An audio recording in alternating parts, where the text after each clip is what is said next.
राधे राधे मित्रों, मैं हूं शिवाकांत शुक्ल और स्वागत है आपका हमारे यूट्यूब चैनल शुक्ल जी संस्कृत ज्ञान गंगा में। मित्रों, हम लोग नेट जेआरएफ के लिए विशेष रूप से तैयारी कर रहे हैं और उसी की सीरीज़ में ये हम आज अलंकार को लेकर के उपस्थित हुए हैं, जो कि हमारे साहित्य विषय के अंतर्गत एक विशेष महत्वपूर्ण स्थान रखता है। हमारे नेट जेआरएफ के सिलेबस में भी इसे विशेष महत्व दिया गया है और उसमें केवल आर्थी उपमा के साथ भेदों को ही पूछा है, तो उसे हम यथाक्रम से अध्ययन अवश्य करेंगे। सबसे पहले यहाँ पर हम ये जानकारी प्राप्त कर लेते हैं कि अलंकार कहते किसको हैं।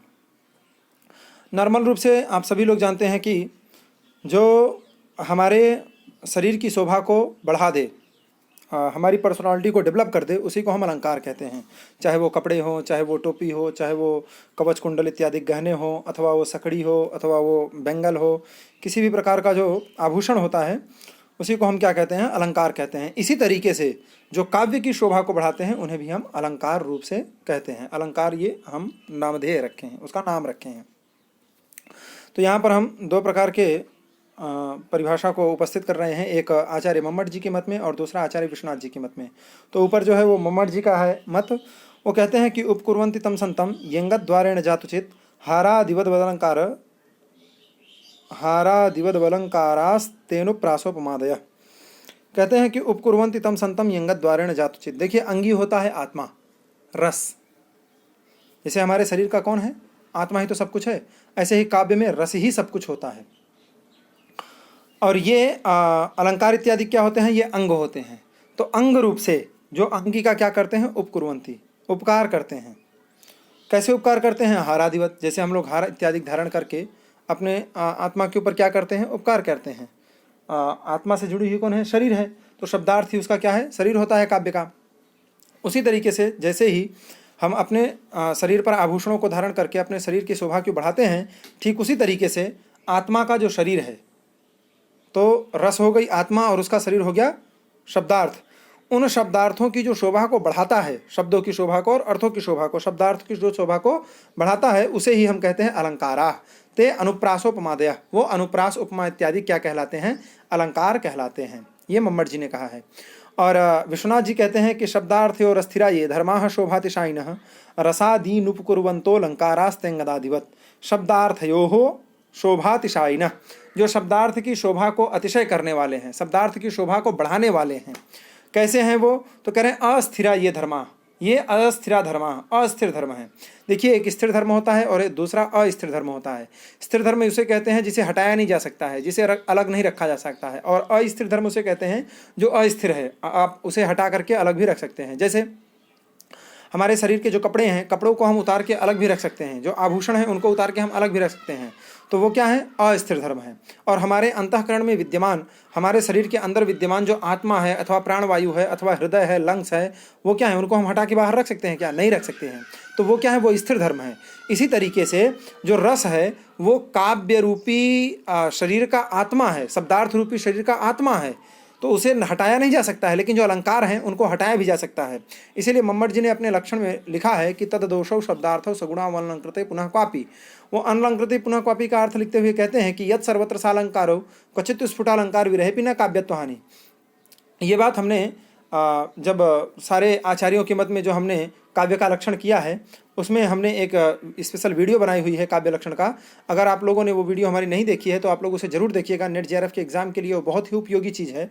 और अगर आप लोगों को वीडियो नहीं भी मिल रही है तो हम उसके लिंक अपने डिस्क्रिप्शन बॉक्स में दे देंगे, आप लोग वहाँ से जाके मेरी वीडियो देख सकते हैं। तो वहाँ पर उन्होंने बताया है कि जो अलंकार हैं वो अगर कहीं नहीं भी होते हैं, स्पष्ट रूप से हमको दिखलाई नहीं भी पड़ते हैं, प्रत्यक्ष नहीं भी होता है उनका, तो इससे काव्यत्व की हानि नहीं है। यत् सर्वत्र सालंकारौ क्वचित् तु स्फुटालंकार विरहेपि न काव्यत्व हानि, ऐसा करके उन्होंने ये बात स्पष्ट की है।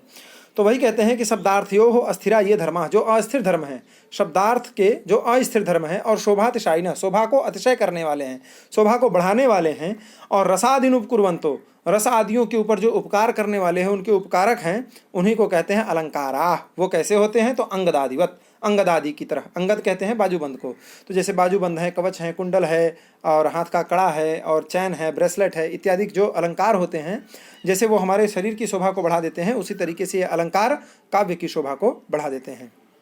अब वो जो अलंकार मुख्य रूप से दो प्रकार के होते हैं, एक शब्दालंकार और दूसरा अर्थालंकार। पुनरुक्त पदाभास को उभय अलंकार के रूप में भी एक्सेप्ट किया गया है, उसको भी लिया गया है, परंतु यहाँ पर दो अलंकार विशेष रूप से पढ़ने के योग्य हैं और उनका ही प्रयोग अत्यधिक मात्रा में देखा जाता है। एक शब्दालंकार है, दूसरा अर्थालंकार। शब्दालंकार के भेद आप लोगों को पता ही है, अनुप्रास है, यमक है, श्लेष है। उसका वर्णन हम यहाँ पर नहीं करेंगे क्योंकि वो हमारे सिलेबस के अंतर्गत नहीं आता है। उसके लिए हम विस्तार से जब काव्य प्रकाश और साहित्य दर्पण का अध्ययन करेंगे तो उसमें हम विस्तार से पूरे अलंकारों को पढ़ाएंगे। अभी हम केवल अर्थालंकार के केवल उन्हीं 7 अलंकारों का अध्ययन करेंगे जो हमारे सिलेबस में स्वीकृति जिसको प्रदान की गई है, जिसको स्वीकार किया गया है। तो उसमें से अर्थालंकार के अंतर्गत आने वाला जो हमारा उपमा अलंकार है, इस उपमा अलंकार के बारे में हम जानकारी प्राप्त करेंगे। तो ये अर्थालंकार का भेद है उपमा अलंकार। इसका लक्षण करते हुए आचार्य मम्मट ने लिखा है कि साधर्म उपमा भेदे, भेदे अर्थात भेद होने पर भी, जहाँ पर क्या होती है साधर्म, एक ही धर्मता होती है। जैसे चंद्रमा में भी क्या है सुंदरता है और मुख में भी क्या है सुंदरता है, तो दोनों में भेद है, परस्पर दोनों अलग अलग हैं, लेकिन फिर भी धर्मगत दोनों समान हैं। एक ही धर्म विद्यमान होने के कारण दोनों समान हैं। जैसे चंद्रमा है वैसा ही मुख है। क्यों? क्योंकि दोनों अत्यंत सुंदर हैं, दोनों आह्लादकत्व को प्रदान करने वाले हैं, दोनों आह्लाद प्रदान करने वाले हैं, इसलिए दोनों का जो धर्म है वो बराबर है। तो भेद होने पर भी, भेदे माने भेद होने पर भी, जहाँ पर साधर्मता हो जाए, एक ही धर्म हो जाए, वहीं पर हम उपमा अलंकार को एक्सेप्ट करते हैं। आसान है, कोई क्लिष्ट नहीं है। अब ये जो उपमा अलंकार होता है वो मुख्य रूप से 2 प्रकार का होता है, एक पूर्णोपमा होता है और एक लुप्तोपमा होती है। अब पूर्णोपमा किसको कहते हैं, लुप्तोपमा किसको कहते हैं, इसके बारे में हम शॉर्टकट तरीके से जान लेंगे कि उपमा में 4 चीज़ों की आवश्यकता होती है। एक उपमान होता है, एक उपमेय होता है, एक साधारण धर्म होता है और एक उपमावाचक शब्द होता है। जहाँ पर ये चारों चीज़ें उपस्थित होती हैं, मतलब उपमान भी है, उपमेय भी है, साधारण धर्म भी है और उपमावाचक शब्द भी है, चारों चीज़ें जहाँ पर उपस्थित होती हैं वो पूर्णोपमा कहलाती है। और उसमें से एक चीज़ ना हो अथवा 2 चीज़ ना हो अथवा 3 चीज़ें ना हो तो वो लुप्तोपमा कहलाती है, क्योंकि उसमें से उपमा का एक विशेष पार्ट क्या हो गया है, लुप्त हो गया है। तो लुप्त होने के कारण ही उसे लुप्तोपमा कहते हैं। अब पूर्णोपमा जो होती है वो 2 प्रकार की होती है, श्रौति और आर्थी भेद से। अब ये श्रौति और आर्थी भी वाक्यगत, समासगत और तद्धितगत होने से 3-3 प्रकार के होते हैं। तो 3 दूनी 6, अर्थात पूर्णोपमा जो हो गई वो 6 प्रकार की होती है। लुप्तोपमा 5 प्रकार की होती है, उसके भी श्रौति और आर्थी भेद से 2 प्रकार की होती है। उसके बाद उसमें श्रौति में तद्धितगत नहीं होती है, वो श्रौति लुप्तोपमा होती है वो तद्धितगत नहीं होती है। क्यों नहीं होती है, ये जब हम तद्धितगत की वीडियो अलग से बनाएंगे तो उसमें हम चर्चा करेंगे। अभी हम केवल पूर्णोपमा के बारे में ही जानकारी प्राप्त करेंगे। तो लुप्तोपमा में तद्धितगत जो श्रौति लुप्तोपमा है वो नहीं होती है, इसलिए लुप्तोपमा 5 प्रकार की ही स्वीकार की गई है। अब हम जानेंगे कि श्रौति क्या है और आर्थी क्या है। तो यहाँ पर उन्होंने लक्षण दिया है कि श्रौति यथेव वा शब्दा इवार्थो वा वतिर यदि। कहने का तात्पर्य है कि जहाँ पर जो उपमावाचक शब्द है, उपमावाचक शब्द है कौन से हैं, तो देखिए यहाँ पर आपने लक्षण में ही लिखा है यथा इव वा शब्दा, इव वा शब्दा, इव है, यथा है, वा शब्द है, ये क्या है, उपमावाचक शब्द हैं। तो उपमावाचक जो शब्द है यथा, इव और वा शब्द, और इव के अर्थ में इवार्थो वा, और इव के अर्थ में यदि, एक सूत्र है तत्र तस्यैव, इस सूत्र से सप्तम्यंत अथवा षष्ठ्यंत से यदि कोई वति प्रत्यय होता है, यदि कोई कौन सा होता है, वति यदि, वतिर यदि लक्षण में लिखा है, तो वति प्रत्यय करने वाला जो सूत्र है वो है तत्र तस्यैव। इस सूत्र से क्या होता है, सप्तम्यंत या षष्ठ्यंत से यदि वति प्रत्यय होता है तो वहाँ पर श्रौति उपमा हो जाती है। कौन सी उपमा होगी, श्रौति उपमा। जो उपमावाचक शब्द हैं, फिर से देख लीजिए, उपमावाचक जो शब्द हैं यथा, इव, वा शब्दा, ये जो शब्द हैं वो इवार्थ हो, इव अर्थ में, किस अर्थ में, इव अर्थ के, इव जो अर्थ है, इव के अर्थ में यदि वति क्या हो, वति प्रत्यांत हो। वति प्रत्यांत करने वाला सूत्र कौन सा है, तत्र तस्यैव। इस सूत्र से जो सप्तम्यंत अथवा षष्ठ्यंत यदि क्या हो, वति प्रत्यांत हो, वति प्रत्यय हो, तो वहाँ पर श्रौति उपमा होती है। और आर्थी उपमा, तो आर्थी उपमा के लिए लक्षण लिखते हैं कि आर्थी तुल्य समान आद्यास तुल्यार्थो यत्र वा वति ही।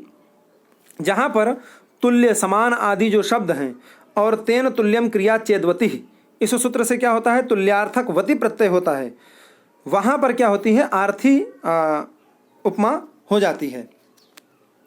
अब ये जो श्रोति और आर्थी होती है ये पूर्णोपमा में भी होती है और लुप्तोपमा में भी होती है, इसलिए उपमा ही कहिए, न पूर्णोपमा कह सकते हैं न लुप्तोपमा, दोनों में वही होता है और दोनों का लक्षण एक जैसा ही है।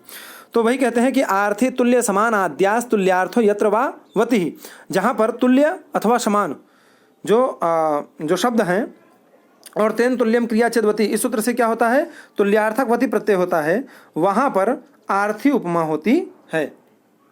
तो इस तरीके से हमने श्रोति और आर्थी दोनों उपमा के बारे में जानकारी प्राप्त कर ली है।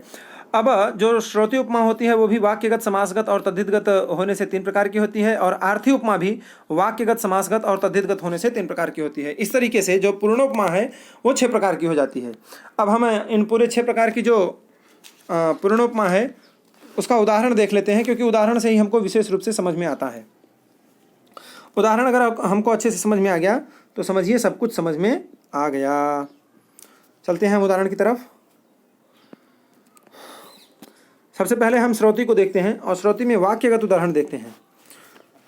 एक श्लोक है, सौरभमंभोरुहवन्मुखस्य कुंभाविवस्तनौ पीनौ हृदयं मदयति वदनं तव शरदिन्दुर्यथा बाले।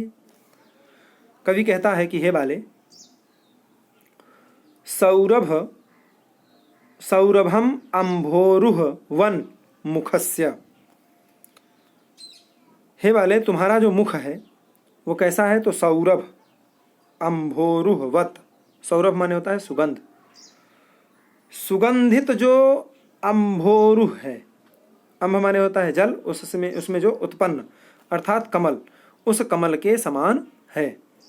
और कुंभाविव स्तनौ पीनौ, और हे वाले तुम्हारे जो स्तन हैं वो कुंभाविव, कुंभ के तरह, कुंभ के समान, घड़े के समान क्या हैं, पीन हैं, बड़े बड़े हैं, स्थूल हैं।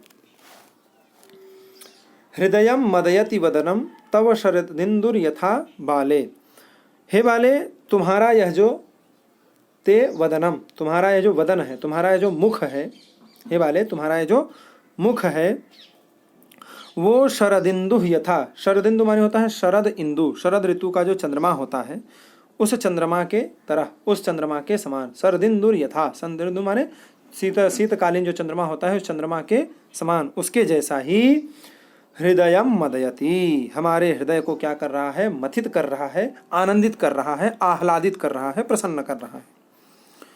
अब इसमें श्रोति उपमा के 3 उदाहरण मिल जाएंगे आपको।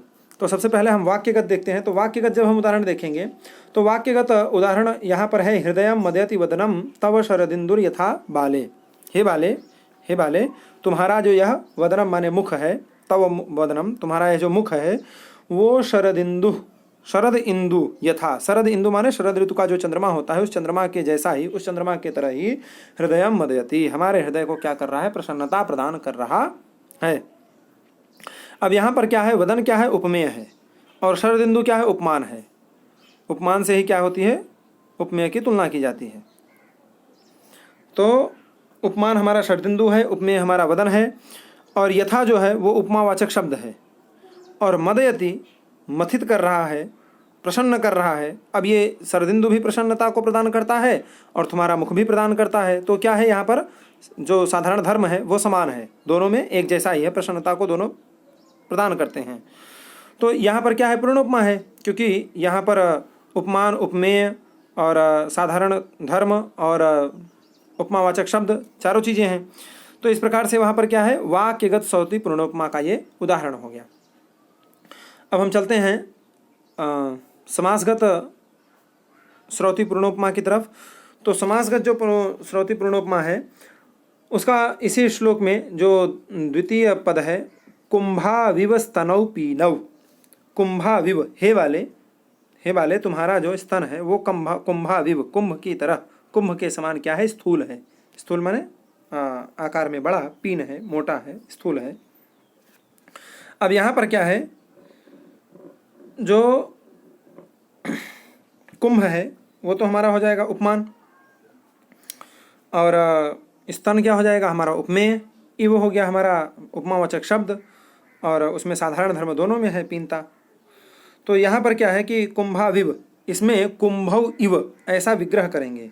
तो इवेन समासो विभक्त्य लोपश्च, इस सूत्र से, ये वार्तिक है, इस वार्तिक से क्या होगा, समास होगा, समास और विभक्ति का अलुक हो जाता है। कौन सा सूत्र है, इवेन समासो विभक्त्य लोपश्च, इस वार्तिक से समास और विभक्ति का क्या होता है, अलुक होता है। तो ये हमारा क्या है, समासगत श्रोति पूर्णोपमा का क्या हो गया, ये उदाहरण हो गया।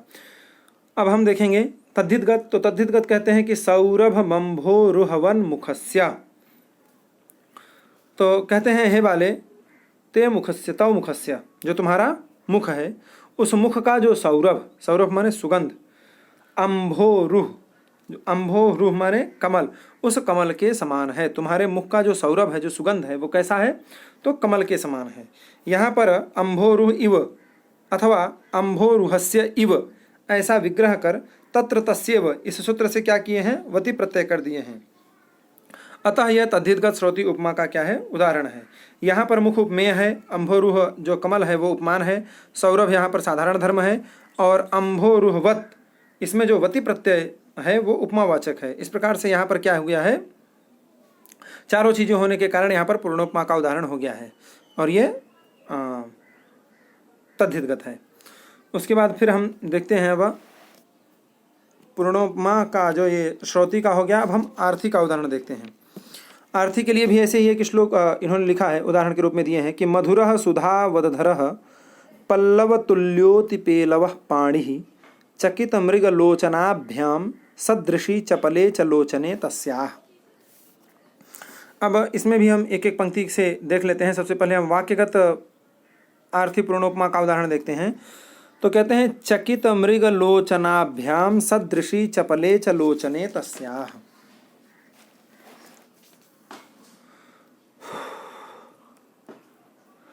यहाँ पर उनके कहने का तात्पर्य है कि वो जो सुंदरी है, सबसे पहले पूरे श्लोक का अर्थ लगा लीजिए तो आप लोगों को थोड़ा समझ में आने में आसानी हो जाएगी।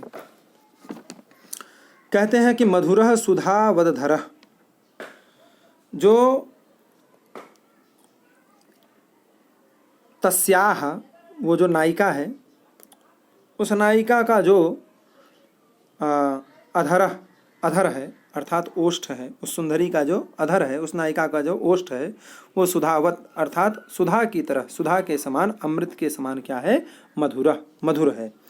पल्लव तुल्योतिपेलवः पाणिः, और उस सुंदरी का जो पाणी माने हाथ है वो कैसा है, वो पल्लव की तरह, पल्लव तुल्योत, पल्लव के तुल्य, अति पेलव का तात्पर्य होता है कोमल, बहुत ही मुलायम।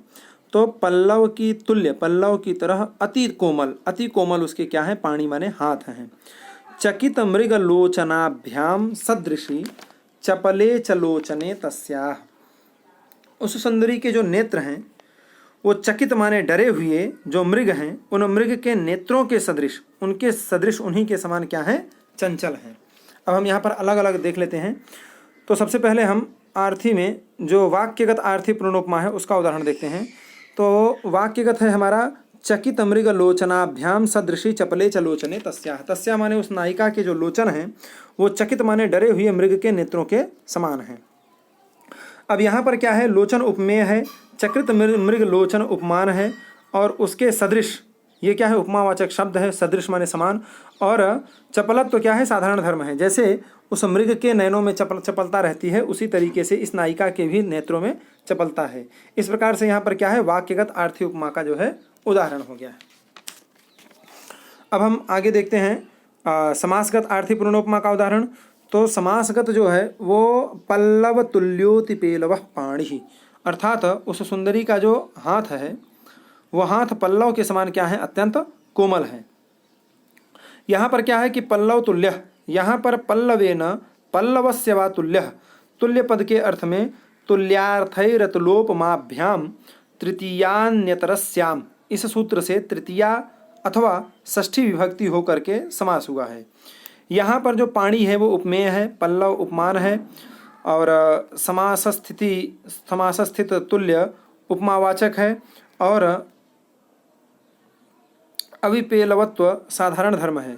इस प्रकार से अब उसमें भी कोमलता है और इसमें भी कोमलता है। इस प्रकार से यहाँ पर क्या हो गया है, समासगत आर्थी पूर्णोपमा का ये उदाहरण है। अब हम तीसरा देख लेते हैं जो तद्धितगत है। तो कहते हैं मधुरः सुधा वदधरः, मधुर अर्थात बहुत ही मधुर है। तस्याह माने उस नायिका का, जो अधरः माने अधर है, वो सुधावत सुधा की तरह अमृत के समान क्या है, मधुर है। अमृत के तुल्य क्या है, बहुत ही मधुर है। यहाँ पर सुधया तुल्यम ऐसा विग्रह कर तेन तुल्यम क्रिया चेदवती ही, इस सूत्र से क्या करते हैं, तृतीयांत सुधा शब्द से तुल्य अर्थ में वती प्रत्यय ले जाते हैं। उससे क्या होता है, ये शब्द की व्युत्पत्ति हो जाती है। तो यहाँ पर अधर उपमेय है, सुधा उपमान है, सुधावत इसका वती प्रत्यय होने से उपमावाचक है, और मधुरत्व क्या है, साधारण धर्म है। मधुरत्व सुधा में भी होता है और इस सुंदरी के अधरों में भी है, इसलिए यहाँ पर तद्धितगत आर्थी पूर्णोपमा का ये उदाहरण है। तो मित्रों, इस प्रकार से हमने जो पूर्णोपमा थी, उस पूर्णोपमा के जो दो भेद थे, श्रोति और आर्थी, उन दोनों के जो वाक्यगत, समासगत और तद्धितगत अलग अलग भेद थे, उन 6 भेदों को हमने विस्तार से अध्ययन किया। आशा करता हूँ आप लोगों को अच्छी तरीके से समझ में आ गया होगा। अगर एक बार में नहीं भी समझ में आए तो आप लोग इस वीडियो को बार बार देखिए, 2 बार 3 बार आप देखेंगे तो आपको जरूर समझ में आएगा। थोड़ा क्लिष्ट है, लेकिन इतना मात्र होने से आपके उपमा के जो पूर्णोपमा के भेद हैं वो पूरे हो गए। लुप्तोपमा के जो भेद हैं उसे हम अगली वीडियो में कवर करेंगे। आप लोग इसे थोड़ा ध्यान से समझेंगे तो आप लोगों को जरूर समझ में आएगा। आज की वीडियो में सिर्फ इतना ही। दोस्तों, अगर वीडियो आपको अच्छी लगे तो लाइक ज़रूर करिएगा और कमेंट करके हमको ज़रूर बताइएगा कि आपको ये वीडियो हमारी कैसी लगी। चैनल पर अगर आप नए हैं तो प्लीज़ चैनल को सब्सक्राइब जरूर करिएगा और ज़्यादा से ज़्यादा अपने दोस्तों के साथ शेयर करिएगा, क्योंकि नेट जेआरएफ का एग्ज़ाम पास में आ गया है तो उससे सबको लाभ हो सके। आज की वीडियो में बस इतना ही। राधे राधे, जय सिया राम।